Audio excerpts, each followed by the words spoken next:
শুক্রবার রাতে হঠাৎ শারীরিক অবস্থার অবনতি ঘটে রাজধানীর এভার কেয়ার হাসপাতালের সিসিইউতে চিকিৎসাধীন বিএনপি চেয়ারপারসন ও সাবেক প্রধানমন্ত্রী বেগম খালেদা জিয়ার। খবর শুনে রাতে হাসপাতালে ছুটে আসেন বিএনপি মহাসচিব মির্জা ফখরুল ইসলাম আলমগীর, স্থায়ী কমিটির সদস্য মির্জা আব্বাস, ডাক্তার আব্দুল মঈন খান, আমির খসরু মাহমুদ চৌধুরী, সাবেক স্বরাষ্ট্রমন্ত্রী লুৎফুজ্জামান বাবর, সালাউদ্দিন কাদের চৌধুরীর ছেলে হুমায়ুন কাদের চৌধুরী সহ বিএনপি শীর্ষ নেতৃবৃন্দ। হাসপাতালে বেগম জিয়াকে দেখে বিএনপি নেতারা জানান, জ্ঞান থাকলেও বেগম জিয়ার শারীরিক অবস্থা তেমন উন্নতি হয়নি, প্রয়োজন আরও উন্নত চিকিৎসার। কতটুকু স্টেবল এটা ডাক্তাররা বলতে পারবে।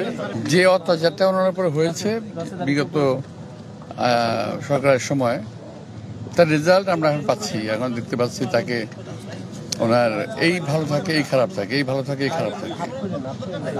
তো উনি এই মুহূর্তে আমার কাছে আমি পার্সোনালি মনে করতেছি যে এই মুহূর্তে উনি স্টেবল নন। তো আরো একটু ইমপ্রুভ চিকিৎসা পেলে হয়তো ভালো হবেন, ভালো থাকতে পারেন।